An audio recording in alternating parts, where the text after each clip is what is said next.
तो आज 50 से शुरू करना था ना करंट अफेयर सितंबर के। भारत मंडपम क्यों चर्चा में रहा? देखेंगे 26 जुलाई को, ठीक है, 2023 को नई दिल्ली में पीएम नरेंद्र मोदी के द्वारा उद्घाटन किया गया भारत मंडपम का। मूल नाम क्या था? अंतर्राष्ट्रीय प्रदर्शनी सह सम्मेलन केंद्र, ठीक है। ई IECC परिषद है क्या? यहाँ पे G20 का मीटिंग होने के बाद क्या भारत मंडपम का कोई मतलब प्रासंगिकता नहीं रह जाती है? बिल्कुल रह जाती है। कितना बड़ा मतलब, एक तरह का मतलब क्या बोलते हैं, एक तरह का मतलब, ठीक है, एक IECC परिसर है जहाँ पे किसी भी अंतर्राष्ट्रीय प्रदर्शनी किया जा सकता है। भारत में नहीं था, लेकिन भारत में अब 3 गो हो गया है, ठीक है। अब मान लीजिए कोई बहुत बड़ा एप्पल का कोई कंपनी भारत में आती है, उसको बहुत बड़ा अपना एक मतलब मीडिया मतलब P2P मीटिंग करना है, ठीक है, तो भारत में कहाँ पे करेगा? जहाँ पे मान लीजिए 2 लाख लोग आने वाले हैं, ठीक है। तो उतना बड़ा स्थल के लिए भारत में ऐसा नहीं था, लेकिन अब भारत में 3 जगह पे लगभग हो गया है, ठीक है। तो भारत मंडपम में हाल फिलहाल में G20 नेताओं का शिखर सम्मेलन 9 से 10 सितंबर की मेजबानी करेगा। किसके डिजाइन से? तो डिजाइन की बात करेंगे तो भारत मंडपम जो है संघ के डिजाइन से मतलब प्रभावित है। इसने विकसित किया एडास और आरकोप्स, ठीक है, एडास और आरकोप के द्वारा मतलब विकसित किया गया है। NBCC इंडिया लिमिटेड और उसके उप ठेकेदार, ठीक है, शाहपुरजी, ठीक है, शाहपुरजी पालो नदी के द्वारा निष्पादित परियोजना है, ठीक है। परियोजना की लागत की बात करेंगे 2700 करोड़ रुपया थी परियोजना की लागत, ठीक है। और बात करेंगे 123 एकड़ में ये आपको फैला हुआ है। समझ रहे हैं यहाँ पे कितने लोग आके आराम से मीटिंग वगैरह ये कर सकते हैं। जैसे आप देखेंगे अभी हाल फिलहाल ओलंपिक का मतलब भारत में करना था, एक ओलंपिक का एक मीटिंग करना था, तो जियो वर्ल्ड ट्रेड सेंटर ने करवाया। तो ऐसा ऐसा होना चाहिए, एक ऐसा मीटिंग का प्लेस होना चाहिए जहाँ से बहुत लोग आके इकट्ठा होकर मतलब वहाँ पे कार्य कर सके। तो अभी देखिए दूसरी बात ये भी होना चाहिए, जहाँ पे होना एयरपोर्ट से पास होना चाहिए, रेलवे से पास होना चाहिए, मतलब वहाँ टेक्नोलॉजी के साथ साथ, ठीक है, क्या होना चाहिए, आवागमन की सुविधा से भी जुड़ा होना चाहिए। तो चाइना के पास ऐसा बहुत था, लेकिन भारत के पास नहीं था, तो भारत में भारत का पहला था। उसके अलावा भी 3 गो आ गया है भारत में, ठीक है। समझ गए? तो इससे प्रश्न क्या था? तो यहाँ पे G20 नेताओं के 18वां नंबर के G20 नेताओं के शिखर सम्मेलन 9 से 10 सितंबर की मेजबानी करेगा। डिजाइन जो है संघ से प्रभावित है, एडास और आर्कोस के द्वारा विकसित किया गया है, ठीक है। NBCC इंडिया लिमिटेड और उसके उप ठेकेदार, ठीक है, सापुर जी पालो नदी के द्वारा निष्पादित परियोजना है। 2700 करोड़ रुपए की लागत है, 123 एकड़ में फैला हुआ है। आप चलेंगे विश्व संस्कृति मंच बेंगलुरु WCCF का हिस्सा, ठीक है। विश्व वर्ल्ड मतलब क्या हो जाएगा? और world cultural city conference something होगा कुछ भी, फिर देख लीजिएगा इसको क्या फुल फॉर्म होता है। पहला भारतीय बन चुका है, ठीक है। विश्व शहर सांस्कृतिक का पहला शहर कौन बन गया? बेंगलुरु मतलब पहला शहर बन गया है। ये शहरों का एक वैश्विक नेटवर्क है जो अनुसंधान और खुफिया जानकारी साझा करता है और भविष्य की समृद्धि के लिए संस्कृति की भूमिका का पता लगाता है। वर्तमान में कुछ 40 शहर जो है, ठीक है, जो कि इसमें WCCP का हिस्सा है, ठीक है, ध्यान में रखेंगे। 40 शहर वर्तमान में इसके हिस्सा है, ठीक है, जैसे न्यूयॉर्क, लंदन, पेरिस, टोक्यो और दुबई जो है इसके हिस्सा है, ठीक है। पूछेंगे WCC, ठीक है, विश्व शहर सांस्कृतिक मंच का, ठीक है, पहला शहर कौन सा शहर बन गया भारत का? तो क्या बताएंगे? क्या बताएं? इंपॉर्टेंट है, प्री के पॉइंट ऑफ व्यू से भी इंपॉर्टेंट है। कौन बना है? बोलिए नाम, बोल क्यों नहीं रहे नाम आप लोग? बेंगलुरु। बेंगलुरु बना है। कौन बना है? तो बेंगलुरु बना है, ठीक है। माइक खोल के बैठिए, ठीक है। टोटल 40 शहर इसमें है, ठीक है। भारत का पहला शहर बेंगलुरु। क्रेच नीति 2022 आई है, ठीक है। कौन सी नीति आई है? क्रेच नीति 2022 आई है। कृष्ण थे। बिल्कुल ठीक है। देखेंगे क्रेच नीति शुरू करने वाला पहला राज्य कौन बन गया, क्या बताएंगे? ठीक है, हरियाणा। हरियाणा बन गया है क्रेच नीति शुरू कर। इसमें क्या होगा? तो कामकाजी महिलाएं अपने बच्चों 6 महीने और 6 साल को 6 से 8 घंटे के लिए क्रेच सुविधा में भर्ती करा सकती है, ठीक है। तो यहाँ पे जो कामकाजी महिलाएं होगी अपने बच्चों को 6 महीने और 6 साल को, तो 6 महीने और 6 साल के बीच में होगा, ठीक है, 6 से 8 घंटे के लिए क्रेच सुविधा में भर्ती करा सकती है, ठीक है, ध्यान में रखेंगे। तो ये आपको क्रेच नीति वाला मतलब क्या होता है? तो कौन बन गया है? हरियाणा बन गया है, ठीक है। समझे कि नहीं? क्रेच सुविधा क्या होता है?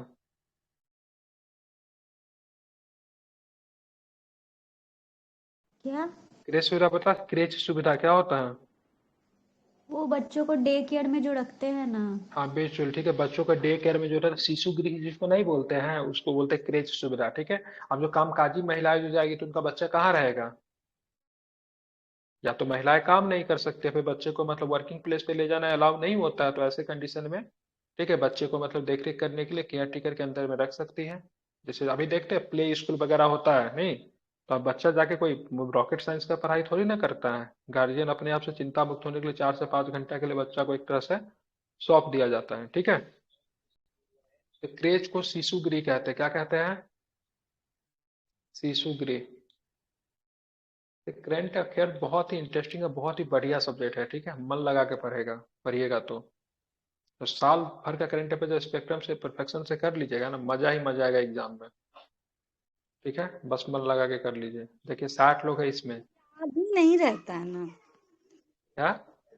याद ही नहीं रहता है, पढ़ तो लेते हैं। पार्ट आप घर पे एक बार भी नहीं पढ़ती, ईमानदारी से बताइए। एक बार भी पढ़ी आती? जितना दिन हम पढ़ा घर पे उलट के तक किताब नहीं देखी, चेहरा पे लिखा हुआ है आपका, हम एकदम गारंटी के साथ कह नहीं सकते हैं। नहीं, ये बात बिल्कुल सही है। दिन पढ़े करंट फिर अफेयर चीज है, रिवीजन का चीज है, पता है। हम अपना वीडियो बना के ना उसको हम एक बार अपने सुनते रहते हैं, रास्ते में चलते रहते, खाना बनाते रहते, हम अपना वीडियो खुद ही हम सुनते रहते, कहाँ पे इम्प्रूव कर सकते हैं, कहाँ पे और अच्छे से बता सकते हैं। ठीक है, ताकि चीजें याद रहे। इस बार यदि करंट अफेयर मार्क नहीं आया ना, तो फिर कहानी खत्म है हम लोग का। इतना करंट अफेयर्स टफ पूछा था पढ़ा 69 में, रहे हैं। लेकिन मेरा एक भी करंट अफेयर्स गलत नहीं था, हम सारा करंट अफेयर सही किए थे, इतना टफ होने के उस पे बावजूद भी। आपका मेरा भी कमांड है। गलत नहीं। देखिए अब ये मुश्किल से 20 दिन 22 दिन पढ़ी थी अनुपमा, इसका भी नहीं गलत हुआ होगा। ठीक है, क्योंकि हम इतना अच्छा से पढ़ाए थे। क्या बोले, पहली बार में उतना करंट पढ़े थे, लेकिन फिर भी हम बना नहीं पाए, मतलब कंफ्यूजन हाँ तो इतना था। इडुटेरिया से पढ़ के गई होगी ना। हाँ, एडिटेरिया भी पढ़े थे, प्रतियोगिता दर्पण वाला भी पढ़े थे, एमसीक्यू नहीं आता है वीडियो। सब सब फ्लॉप रहा था, ठीक है। परफेक्शन के करंट अफेयर्स के अलावा कहीं से कुछ नहीं आया। सोनी योजना की बात करेंगे, उद्घाटन किसने किया? पीएम मोदी साहब ने सोनी योजना का उद्घाटन किया। सोनी की बात करेंगे, सौराष्ट्र नर्मदा अवतरण सिंचाई योजना गुजरात का है, ठीक है, ध्यान में रखेंगे। ठीक है, उद्देश्य क्या है? सौराष्ट्र के लोगों को सिंचाई योग्य भूमि और पीने योग्य पानी नर्मदा नदी से उपलब्ध करवाना है, ठीक है। सोनी योजना, ठीक है, SOUN, सौराष्ट्र नर्मदा अवतरण सिंचाई योजना गुजरात, मोदी जी ने उद्घाटन किया है। IISc बेंगलुरु और निगाटा यूनिवर्सिटी जापान ने हिमालय से 600 मिलियन वर्ष पुराने समुद्री जल की खोज की है। वैज्ञानिकों ने पश्चिमी कुमाई हिमालय, ठीक है, अमृतपुर से मिलम हिमनद और देहरादून के गंगोत्री हिमनद क्षेत्र की खोज की है। ठीक है, तो बस इतना ही ध्यान रखें। सोनी योजना का उद्घाटन, ठीक है, मोदी जी ने किया है। उद्देश्य क्या रहेगा? तो सौराष्ट्र के योग्य लोगों के लिए सिंचाई योग्य भूमि और पीने की योग्य, ठीक है, पानी नर्मदा नदी से मतलब क्या करवाना? तो उपलब्ध करवाना, ठीक है। चलिए, पहाड़ी और पादरियों के लिए ST का दर्जा दिया गया, पहाड़ी और पादरियों के लिए, ठीक है। जम्मू कश्मीर में 4 समुदाय, ठीक है, जम्मू कश्मीर के 4 समुदाय का अनुसूचित जनजाति में शामिल किया गया है। अब कौन से 4 समुदाय, जिसको एग्जाम में सीधा प्रश्न पूछे, इनमें से कौन सा जम्मू कश्मीर का समुदाय नहीं है जिसको अनुसूचित जनजाति का दर्जा दिया गया? तो चारों समुदाय का नाम आप याद रखिए। एक है गद्दा ब्राह्मण, कौन सा ब्राह्मण है? गद्दा ब्राह्मण। उसके बाद गड्ढा कोली, ब्राह्मण। पदारी जनजाति और पहाड़ी जातीय समूह, ठीक है, इन सारे को मतलब ST में दर्जा दिया गया है। तो सिंपल प्रश्न आपसे, ये कोली पदारी, ठीक है, गद्दा ब्राह्मण कहाँ की जनजाति जाति है, ध्यान में रखिएगा। ठीक है, तो आपको ध्यान में रखिएगा, ये कश्मीर का है, ठीक है। बच्चे की आवाज जहां से आ रहा है माइक बंद कर लीजिए, ठीक है। कहाँ की है? कश्मीर का है, ठीक है। और इनको क्या चीज में दर्जा दिया गया है? ठीक है, ध्यान में, ठीक क्या?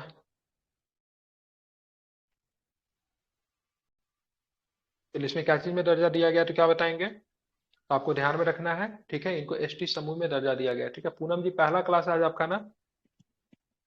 Yes sir. तो मैं बता देना चाहता हूँ आपको, हम लोग सितंबर से सितंबर का करंट अफेयर्स कर रहे हैं, ठीक है, जो कि इसका कौन PDF से ग्रुप में डाला जा कौन से चुका है। को फॉलो कर पर रहे? परफेक्शन का, ठीक है, परफेक्शन करंट अफेयर्स का मंथली करंट अफेयर्स को फॉलो किया जा रहा है। सितंबर में हमारी एग्जाम होने वाली है, और सितंबर 2023 से लेकर सितंबर 2024 के करंट अफेयर्स को फॉलो किया जा रहा है, ठीक है। तो ये इसमें अभी हम कौन लोग सा? नेशनल करंट अफेयर्स है ये, ठीक है। और इसका PDF, अनुपमा या फिर दौलत जी, इनको PDF दे दीजिए, तो ग्रुप में डाल दीजिए, तो ग्रुप का लिंक भी डाल दीजिए। ग्रुप का लिंक तो डाला होगा, पिन किया होगा, उसको ज्वाइन कर लीजिए, इसमें PDF वगैरह सब जाता है, और ये आपका सितंबर का है, ठीक है। हम कर देते हैं फॉरवर्ड। चलिए, हाँ कर दीजिए, ठीक है। पहाड़ी हिंदू की बात करेंगे, मुस्लिम और सिख है, इनमें से कश्मीरी मूल के लोग भी शामिल है, ठीक है। तो आप देखेंगे, पादरियों के लिए ST का दर्जा दिया गया है, ठीक है, शेड्यूल ट्राइब का, ठीक है, पहाड़ी और पादरियों के लिए। तो गद्दा ब्राह्मण, कोली, पदारी जनजाति और पहाड़ी जाति समूह को जम्मू कश्मीर में 4 समुदाय को ST का दर्जा दिया गया, ये आपको ध्यान में रखेंगे, ठीक है। ST का दर्जा देने का जिम्मेवारी किसकी होती है? विधानसभा, लोकसभा, राष्ट्रपति या फिर राज्यपाल को? कौन देगा एसटी का दर्जा? राष्ट्रपति। राष्ट्रपति। ठीक है, चलिए जीआई टैग की बात करेंगे तो नाथ द्वार पिछवाई पेंटिंग को जीआई टैग दिया गया। कहाँ का है नाथ द्वार? बिल्कुल पता ही होगा। कश्मीर। नाथ द्वार में अभी वहां पे क्या क्या, नाथ द्वार में स्थान। अभी देखेंगे शिव, विश्वास शिव जी का स्वरूपम। मतलब एक विश्वास स्वरूपम, ठीक है पता ही आपको। कश्मीर के मुसक बुद्ध जी चावल और चिकरी लकड़ी शिल्प कला, कहाँ का मतलब जीआई टैग दिएगा? मुसक बुद्ध जी चावल और चिकरी लकड़ी, ठीक है, शिल्प कला को कहाँ का दिया गया है? कश्मीर। ठीक है, बहुत सुंदर, कश्मीर का। ठीक है, आगे चलते हैं तो आप हमें ये बताओ, ठीक है, मिर्चा चावल को जीआई टैग दिया गया। कहाँ का मिर्चा चावल को जीआई टैग दिया गया, क्या बताएंगे? पश्चिमी चंपारण। बिल्कुल पश्चिमी चंपारण बिहार का जीआई टैग मिला, बहुत सुंदर। ठीक है, आगा साइम बैंगन, सात सिरांचो भेंदो, ठीक है, इनको जीआई टैग कहाँ का दिया गया, क्या बताएंगे? गोवा। गोवा का दिया गया है। ठीक है, ध्यान में रखेंगे। हाइड्रोजन ईंधन से संबंधित उद्योग की बात करेंगे तो भारत का पहला हाइड्रोजन ईंधन से संबंधित उद्योग झारखंड में स्थापित होगा। ठीक है, कहाँ पर स्थापित होगा? हाइड्रोजन ईंधन से संबंधित उद्योग, भारत का पहला उद्योग कहाँ पर स्थापित होगा? झारखंड में। झारखंड के कहाँ पे? झारखंड के जमशेदपुर में स्थापित होगा। ठीक है, और इसको मतलब पूर्वी सिंहभूम भी कहते हैं। क्या बोलते हैं इसको? पूर्वी सिंहभूम भी कहते हैं। ठीक है, ध्यान में इसको रखेंगे। कौन स्थापित करेगा? तो messrs messrs TCPL green energy, ठीक है, सॉल्यूशन प्राइवेट लिमिटेड के द्वारा इसको स्थापित किया जाएगा। किसके द्वारा? Messrs TCPL green energy solutions private limited. बिल्कुल ठीक है, ध्यान में रखिएगा। Messrs TCPL green energy solution private limited के द्वारा स्थापित किया जाएगा। कंपनी का नाम नहीं भी याद रखेंगे कोई इशू नहीं, चांदनी मिश्रा जी माइक बंद कीजिए। ठीक है, लेकिन आपको यह ध्यान में रखना है, भारत का पहला हाइड्रोजन ईंधन से संबंधित उद्योग कहाँ पर स्थापित है? झारखंड में। अगर जिला पूछेगा तो पूर्वी सिंहभूम जिला कीजिएगा, जमशेदपुर के अंदर। ठीक है, 600 मिलियन वर्ष पुराना महासागरीय जल, 600 मिलियन वर्ष पुराना महासागरीय जल आपको देखने को मिला। अभी जस्ट पीछे हम लोग बताए थे, किसके सहयोग से इसको ढूंढा गया? तो आईआईएससी बेंगलुरु और निगाटा यूनिवर्सिटी। निगाटा यूनिवर्सिटी कहाँ की यूनिवर्सिटी है? जापान की। ठीक है, जापान ने हिमालय से 600 मिलियन वर्ष पुराने समुद्री जल की खोज की है। वैज्ञानिकों ने पश्चिमी कुमायूं हिमालय, अमृतपुर से, ठीक है, नीलम हिमनद और देहरादून से गंगोत्री हिमनद की क्षेत्र की भी खोज की, जो कि मतलब 600 मिलियन वर्ष पुराना मतलब क्या समुद्री जल है। आपको ध्यान में रखिएगा किसके सहयोग से? आईआईएससी बेंगलुरु और निगाटा यूनिवर्सिटी जो कि जापान के यूनिवर्सिटी है, उनके सहयोग से मतलब ढूंढा गया है। ठीक है, अब आते चीन संपादित सरसों की बात करेंगे, बहुत चर्चा में रहा अभी। इसका नाम क्या है? वरुणा। क्या नाम है? वरुणा। अभी हम लोग आज के करंट अफेयर्स ही पढ़े, वनडे एग्जाम के लिए जब लोग पढ़ रहे थे। ठीक है, तो वरुणा अधिक उपज देने वाली भारतीय सरसों की किस्म है। अब इसको किसने, तो इसको ध्यान में रखे, इसको किसने विकसित किया उस पर भी जरा हम लोग बात करेंगे। भारतीय वैज्ञानिकों ने पहली कम तीखी सरसों विकसित की जो कि कीट और रोग प्रतिरोधी है। ठीक है, कम तीखा है, क्या है? कम तीखा है। ठीक है, जो कि मतलब कीट और रोग मतलब प्रतिरोधी है, वरुणा किस्म की। ठीक है, वरुणा किसका नाम है? तो सरसों का नाम है। ठीक है, अब यहाँ पे देखेंगे किसके द्वारा इसको विकसित किया गया। देखेंगे, सॉरी, CRISPR-Cas9 जीन संपादन गैर जीएम और ट्रांजिशन मुक्त है, मतलब इसमें किसी भी तरह का, ठीक है, रोग और कीट मतलब नहीं लग सकता है। सरसों के बीज, ठीक है, सरसों के बीच में, ठीक है, ग्यूलो, क्या नाम है? ग्लूकोसाइनोलेट्स मतलब ध्यान से, सल्फर और नाइट्रोजन यौगिक होता है, उच्च स्तर होता है। सल्फर और नाइट्रोजन यौगिक का उच्च स्तर होता है। ठीक है, सरसों के बीज में। एग्जाम में आपसे प्रश्न पूछा गया वनडे एग्जाम में, सरसों तीखापन पैदा क्यों करता है? क्योंकि इसमें सल्फर और नाइट्रोजन यौगिक का उच्च स्तर होता है, या फिर ग्लूकोसाइनोलेट्स कह सकते हैं। ठीक है, कैलोना कैनोला की बात करेंगे तो ये कम ग्लूकोनाइज्ड वाला सरसों है। भारत में सबसे महत्वपूर्ण घरेलू रूप में उगाया जाने वाला बात करेंगे तो कौन सा सरसों? तिलहन रेपसीड सरसों है। ठीक है, ध्यान में रखें, जिससे हम लोग क्या पढ़ते हैं? तेल हम लोग को प्राप्त होता है सरसों से। सोयाबीन की बात करेंगे, उसमें भी 19.2% ये भी उगाया जाता है। ठीक है, यहाँ पे बात करेंगे सरसों 42.6% है, जो कि तिलहन रेपसीड सरसों है। तो उतना भी आपको ध्यान में नहीं रखना है। बरुना जो है सरसों का किस्म, आपको ध्यान में रखिएगा कैसी सरसों की किस्म है, तो कम तीखी सरसों उसको विकसित की है। क्या होता है सरसों के बीज में? तो सल्फर और नाइट्रोजन का यौगिक का उच्च स्तर होता है, जिसकी वजह से इसके तीखापन पैदा होता है। ठीक है, तिलहन रेपसीड की बात करेंगे तो घरेलू उपयोग में, ठीक है, उगाया जाने वाला सरसों है। अब आते इंडिया स्टेक। भारत में इंडिया स्टेक साझा करने के लिए त्रिनाड और टोबैगो ने एक साथ समझौता ज्ञापन पर हस्ताक्षर किया। किसने किया? तो त्रिनाड और टोबैगो ने किया।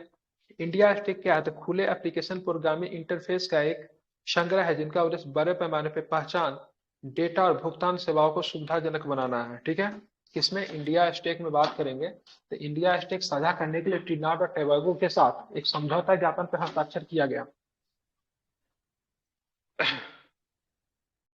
ध्यान, ग्रुप में पीडीएफ चला गया, देख लीजिए। ठीक है, ध्यान में रखिएगा। तो टोबैगो के साथ एक समझौता ज्ञापन पर हस्ताक्षर किया है। इंडिया स्टेक खुले एप्लीकेशन प्रोग्रामिंग इंटरफेस का एक नया संग्रह है जिनका उद्देश्य बड़े पैमाने पर पहचान, डाटा, भुगतान और सेवाओं को सुविधाजनक बनाना है। भारत के पहले इंडिया स्टेक साझा करने के लिए Armenia, Sierra Leone, Suriname, Antigua, Bermuda के साथ समझौता ज्ञापन पर हस्ताक्षर किया है। देखिए किसके किसके साथ किया है? आर्मेनिया, सियरा लियोन, सूरीनाम के साथ, एंटीगुआ और बरमूडा के साथ समझौता ज्ञापन पर हस्ताक्षर किया है। इंडिया स्टेक में क्या था? तो इंडिया स्टेक साझा करने के लिए ट्रिनिडाद और टोबैगो के साथ समझौता पर हस्ताक्षर किया गया। इंडिया स्टेक में क्या होगा? खुले एप्लीकेशन प्रोग्रामिंग इंटरफेस का एक संग्रह है जिनका उद्देश्य बड़े पैमानों पे पहचान, डेटा और भुगतान सेवाओं को सुविधाजनक बनाना। आर्मेनिया का एक देश के साथ संघर्ष भी चलता है। कौन सा देश है जानते हैं? अजरबैजान आर्मेनिया का संघर्ष आप लोग ने आईआर में पढ़ा होगा। काफी दिनों से संघर्ष चल रहा है। दोनों को दोनों भूतपूर्व यूएसएसआर का हिस्सा है। जब यूएसएसआर 1991 में टूटा था तो उसी से आर्मेनिया और अजरबैजान भी जने थे। ठीक है, और दोनों जैसे भारत पाकिस्तान के बीच में हमेशा कैसी स्थिति बनी रहती? संघर्ष की स्थिति, वैसा ही इनके बीच में बना रहता है। समझौता ज्ञापन पर हस्ताक्षर किया। यूपीआई तकनीक इंडिया स्टेक का हिस्सा है। यूपीआई तकनीक किसका हिस्सा है? इंडिया स्टेक का हिस्सा है, क्योंकि यूपीआई तकनीक के माध्यम से आप क्या करते हो? पैसा भेजते हो। मुझे जो आपने पैसा भेजा किसके माध्यम से भेजा? यूपीआई तकनीक का प्रयोग करके। बैंकिंग आप लोगों ने निफ्ट वगैरह तो नहीं ना किया, सिंपल यूपीआई पे भेज दिया। तो यूपीआई क्या है? तो इंडिया स्टेक का क्या है? एक हिस्सा है। ठीक है, इंडिया स्टेक में क्या क्या कर सकते हैं? तो इसमें क्या कर सकते हैं? बड़े पैमाने पर पहचान के लिए, डेटा और भुगतान की सेवाओं को सुविधाजनक बनाने के लिए इसका प्रयोग किया जाएगा। आप चलते हैं मुक्त संचलन व्यवस्था। भारत और म्यांमार के बीच एक पारस्परिक सहमति वाली व्यवस्था, सीमा के दोनों ओर रहने वाली जनजातियों को बिना वीजा के, ठीक है, दूसरे देश के अंदर 16 किलोमीटर तक यात्रा करने की अनुमति दिया जाएगा। बड़ा इंपॉर्टेंट है मुक्त संचलन। संचलन मतलब क्या बोलते हैं उसको? संचरण करना, आवागमन करना। ठीक है, तब ये मुक्त संचलन व्यवस्था भारत ने किसके साथ शुरू किया है? तब भारत और म्यांमार के साथ। तो भारतीय और म्यांमार सीमा पे या फिर म्यांमार और भारतीय सीमा पे जो लोग जो रहेंगे, ठीक है, जो भी जनजाति लोग जो रहेंगे वो 16 किलोमीटर तक एक दूसरे की सीमा में प्रवेश कर सकते हैं। अगर मान लीजिए भारत और म्यांमार से, जैसे आप मिजोरम में रहते हो, सच एग्जाम्पल, आप मिजोरम में रहे हो तो म्यांमार सीमा में घुस सकते हो बिना किसी वीजा के, लेकिन 16 किलोमीटर से आगे नहीं जा सकते हैं। कितने किलोमीटर जा सकते हैं? 16 किलोमीटर तक। क्योंकि जनजातीय लोगों के लिए ना सीमा बहुत ज्यादा मैटर नहीं करता है। अब जो लोग मिजोरम में रहते हैं और उनका कुछ हो सकता है रिलेशन म्यांमार के उस तरफ हो, या फिर उनका पशु की बात करें उधर चरने के लिए चला जाता होगा, उनके लिए तो दोनों बराबर हैं, तो लोग उतना नहीं मानते। तो उन लोग को बोला गया 16 किलोमीटर तक आप लोग क्या करोगे? ठीक है, मुक्त रूप से संचलन कर सकते हैं। मतलब म्यांमारी लोग भारत में आ सकते हैं, भारत के लोग मतलब म्यांमार में जा सकते हैं। ठीक है, अब भारत और म्यांमार के बारे में जानते हैं। म्यांमार का सबसे पहले राजधानी बता दीजिए, क्या होगा? नैपीडा। नेपिडा इसकी राजधानी हो जाएगी। अब भारत के साथ म्यांमार की कितनी सीमा लगती है, क्या बताएंगे? 4 4। राज्य की सीमा। कितने किलोमीटर की सीमा पूछ रहा हूँ? 1643। अभी सभी लोग क्या कीजिए, किलोमीटर। मुझे सारे राज्यों का सीमा बताओ आप। ठीक है, चलिए सबसे पहले बताए बांग्लादेश के साथ कितना सीमा लगता है? जल्दी जल्दी। 4096.7 के आसपास। बिल्कुल 4096.6 किलो। नेपाल के साथ कितना लगता है? 1751। 1751। ठीक है, इसके साथ 1643। ठीक है, चीन के साथ कितना लगता है? चीन के साथ 3488। 34, 83 के 88 है? 88। 34, 88। ठीक है, भूटान के साथ 699। ठीक है, नेपाल के साथ, नेपाल का होगा, और कौन बच गया? 1751। अफगानिस्तान के साथ 106 किलोमीटर। और किसके साथ? और भी कोई है क्या? पाकिस्तान पाकिस्तान 33-23। के 33-23। इसको क्या भूल जाते हैं, अपना छोटा सा बच्चा है ये अपना। 33-23 किलोमीटर। ठीक है, तो ये भारतीय राज्यों के साथ सीमा लगते हैं। ये सारे के सारे बात करेंगे। ये बांग्लादेश से भारत के समुद्री सीमा के साथ साथ लैंड भी सीमा से, नेपाल केवल लैंड। ये किसके साथ है? 164 क्या था ये? लिख दिए थे 1643 लिखना था ना। म्यांमार के साथ बात करेंगे तो लैंड और समुद्र दोनों लगेगा। 3488 चीन के साथ है, चीन के साथ केवल हमारा लैंड बाउंड्री लगेगा, भूटान के साथ केवल हमारा लैंड बाउंड्री रहेगा, अफगानिस्तान के साथ पीओके लगता है 106 किलो लैंड बाउंड्री है, और 33-23 पाकिस्तान के साथ लैंड भी लगेगा और मतलब क्या लगेगा, वाटर बॉडी भी लगेगा, ठीक है, ध्यान में रखेंगे। एक इस नीति के हिस्से के रूप में 2018 में शामिल किया गया था। सिंपल प्रश्न पूछेगा, मुक्त संचलन व्यवस्था म्यांमार के साथ अपनाई गई है, इसमें एक दूसरे की सीमा में जनजाति लोग कितने किलोमीटर तक प्रवेश कर सकते हैं, तो क्या जवाब देंगे? 16 किलोमीटर। 16 किलोमीटर तक प्रवेश कर सकते हैं, ठीक है, ध्यान में रखें। इसके लिए किसी भी प्रकार की वीजा लेने की आवश्यकता नहीं है, ध्यान में रखेंगे, ठीक है। 4 राज्य जो है मिजोरम, मणिपुर, नागालैंड, ठीक है, ध्यान में रखेंगे, और अरुणाचल प्रदेश जो है, ठीक है, सीमा बनाती है, ठीक है। चलिए इसको याद कैसे लिख सकते हैं, MANA माना बन रहा है क्या? M से मिजोरम, N से नागालैंड, A से अरुणाचल प्रदेश, नहीं बन रहा, ठीक है, नहीं बन रहा। चलिए उससे आसान है, 4 गो राज्य का नाम लग याद रखना, इतना तो आप लोग रख ही सकते हैं याद, इतना तो इंटेलिजेंट आप लोग है ही। तो यहाँ पे आपका क्या हो गया, तो यहाँ पे आपका, ठीक है, क्या हो गया, तो यहाँ पे आप देखेंगे आपका नेशनल क्या होता है, समाप्त होता है। कल हम लोग अंतरराष्ट्रीय पढ़ेंगे, अंतरराष्ट्रीय में कितना क्वेश्चन है, कल हमारा अंतरराष्ट्रीय क्या होगा, समाप्त हो जाएगा, तो कल ही हम लोग अंतरराष्ट्रीय करेंगे। आज हमारा स्पेक्ट्रम का थोड़ा सा बचा हुआ था ना, उसको खत्म करेंगे, और थोड़ा सा उधर लक्ष्मीकांत को भी देखते हैं उसमें क्या बचा हुआ, तो वही खत्म करेंगे, ठीक है। तो इसका आपका 3 सेक्शन समाप्त हो गया, ठीक है, 3 सेक्शन, ठीक है। सब खत्म हो गया था उस दिन। हाँ तो कुछ कुछ पूछना है ना, हम खत्म कर दिए थे, आप लोग किए कि नहीं, हम तो देखना चाहते हैं ना। इसमें क्या क्या सेक्शन खराब समाप्त हो गया, तो आपका हो गया इसमें बिहार खत्म हो गया सितंबर का, केंद्र सरकार की योजना समाप्त हो गया, राष्ट्रीय हो गया, ठीक है। कल हम लोग क्या करेंगे, अंतरराष्ट्रीय खत्म कर देंगे कल, ठीक है। कल हमारा क्या होगा, अंतरराष्ट्रीय समाप्त हो जाएगा, समझ रहे हैं ना। तो कल सभी लोग अंतरराष्ट्रीय पढ़ के आइएगा, और राष्ट्रीय, ठीक है, और ये सारे के सारे याद रखिएगा। समझ में आ रहा पूनम जी, समझ रहे हैं आप, पहला क्लास आज आपका जी तो दिक्कत नहीं। सर एक बार फिर से रिवीजन भी करवाइएगा। हाँ कई सर बार करंट करवाएंगे, अफेयर 2-3 का बार सर थोड़ा सा करवाएंगे। मोड चेंज कीजिए ना, ये करंट क्या अफेयर मोड चेंज टाइम कर ले दिया रहा है, सर? जिसकी मतलब जैसे सितंबर होता है ना, मतलब करंट अफेयर आप पढ़ा रहे हैं या फिर हम लोग भी तो मतलब